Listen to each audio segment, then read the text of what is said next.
요즘은 확실히 비타민 D가 대중화되고 있습니다. 이 가게를 시작할 때도 물론 많이 알려져 있었지만 최근에 비타민 D에 대한 연구 결과가 많이 나오면서 사람들이 비타민 D의 중요성에 대해 더욱 많은 관심을 갖게 됐습니다. 요즘엔 판매량이 많이 늘어서 비타민 C와 거의 비슷한 인기가 있어요.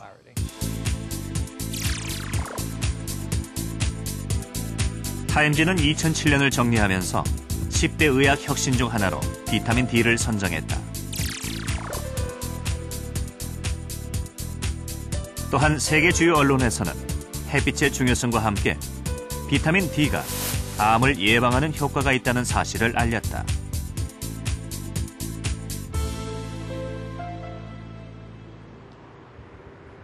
최근 비타민 D와 암과의 관계에 대해 활발한 연구가 진행되고 있다. 보스턴 의과대학의 마이클 홀릭 교수. 그는 30여 년간 비타민 D에 대해 연구하고 있다.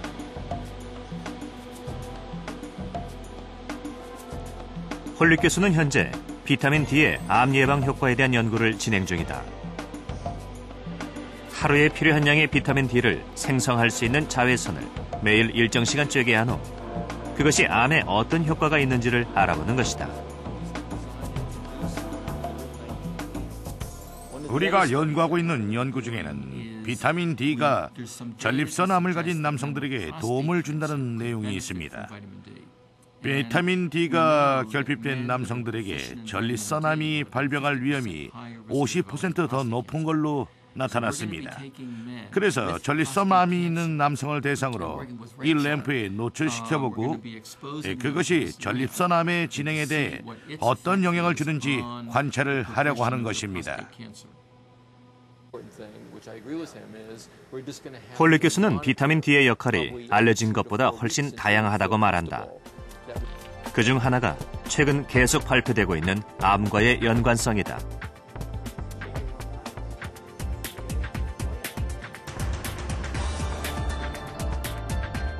지난 2005년 홀릭 교수는 쥐 실험을 통해 비타민 D가 대장암 세포의 성장을 억제하고 암 종양의 크기를 줄인다는 연구 결과를 발표했다.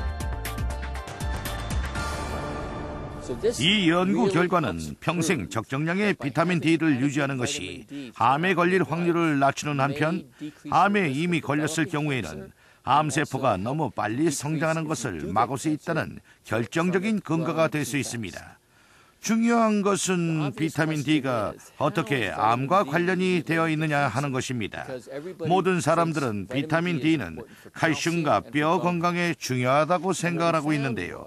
우리는 장과 전립선, 유방 모두에 비타민 D 수용체가 있다는 것을 발견했습니다. 바로 이것이 비타민 D를 활성화시키고 활성화된 비타민 D는 수용체와 함께 세포의 성장을 조절하는 역할을 하는 것입니다. 비타민 D는 혈액을 통해 우리 몸의 모든 세포로 운반된다. 세포 내에서 비타민 D는 암세포가 아닌 정상세포로 성장하는 데 도움을 준다. 특히 전립선암과 유방암, 대장암을 예방하는 효과가 있다는 것이다. 또한 암세포에도 비타민 D가 작용해 자연사를 유도한다고 한다.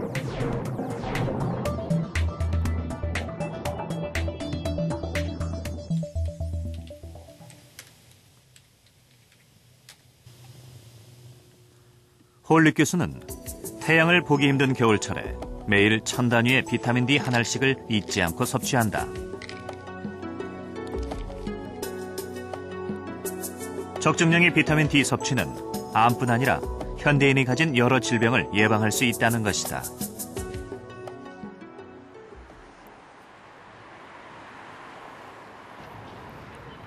하버드 공중보건대학의 조바누치 박사 역시 비타민 D와 암에 대한 연관성을 연구하고 있다. 그는 미국의 대장암 발병률이 일조량과 큰 연관이 있다고 말한다. 일조량이 적은 지역일수록 대장암 발병률이 높다는 것이다. 대장암에서 가장 강한 효과가 나타났고 유방암이나 전립선암 등 다른 암에 대해서도 비타민 D가 효과가 있다는 근거들이 나왔습니다. 그러나 연구 결과들을 모두 종합해보면 비타민 D가 다른 암보다는 특히 대장암에서 그 효과가 가장 두드러지게 나타난다는 겁니다. 2007년 미국 임상영양학회지에 1179명의 여성을 대상으로 한 4년간의 임상실험 결과가 발표되었다.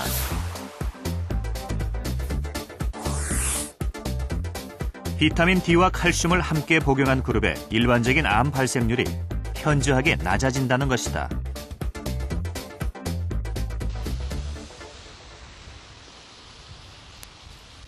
높은 위도와 긴 겨울로 인해 일조량이 부족한 캐나다. 대다수의 국민들이 비타민 D가 부족할 것으로 예상되고 있다.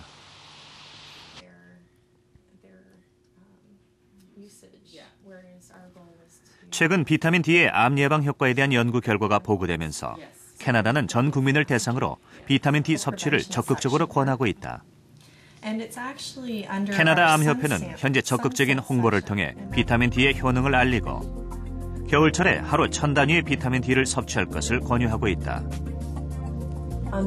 이렇게 대대적인 권장 사업을 하게 된 것은 바로 캐나다의 위치 때문입니다. 이 정도 위도에서 가을과 겨울의 태양의 세기는 인체에서 비타민 D를 합성하기에 턱없이 부족합니다. 그래서 캐나다 인구 전체가 비타민 D 결핍의 위험에 처하게 됩니다. 이와 함께 점점 더 많은 연구자들이 비타민 D 수치와 암 발병의 상관관계를 밝혀내고 있습니다. 이 시점에서 우리는 암 발병 위험을 줄이는 효과를 발휘하면서도 안전하게 섭취할 수 있는 적정량에 대해 캐나다만의 지침을 제시할 필요가 있다고 생각합니다.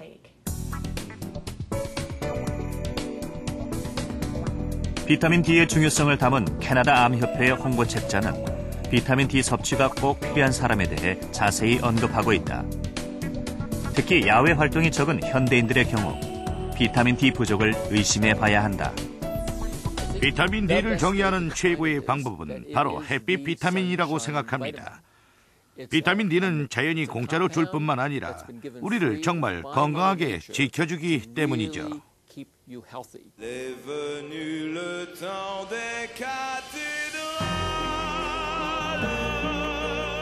프랑스의 작가 빅톨 위고의 노틀담의 곡주입니다.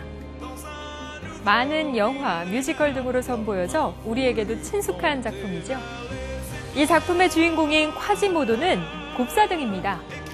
남과 다른 모습이었던 그는 어릴 때부터 노트르담의 종탑에 갇혀 세상과 담을 쌓고 삽니다. 콰지모도처럼 등이 굽는 곱사등이의 정확한 병명은 구루병입니다.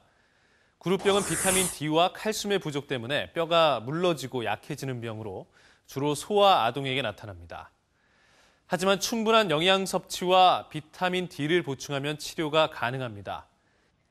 이 비타민 D는 유일하게 우리 몸에서 생성이 가능한 비타민인데요. 비타민 D는 햇빛을 쬐이는 것만으로도 우리 몸이 필요로 하는 충분한 양을 만들 수가 있습니다.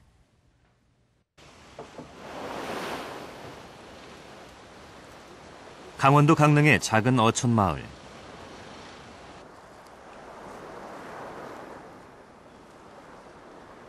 날씨가 추운 겨울철에도 어부들의 손길이 바쁘다. 어부 경력 20년의 박성호 씨 얼굴은 언제나 햇살에 검게 그을려 있다.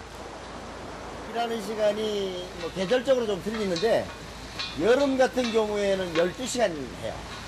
겨울 같은 경우에는 한 8시간 해요. 이렇게. 추운 날씨에도 대부분의 생활을 바깥에서 하는 박성호 씨는 56세의 나이가 무색할 정도로 건강한 모습이다. 예? 오늘 좀 물이 어떻습니까? 오늘 상당히 오종이 선도도 좋고 고기가 좋네요. 많이도 잡고 우리 어민들이. 다른 농어촌처럼 이 마을 사람들의 평균 연령도 높은 편이다.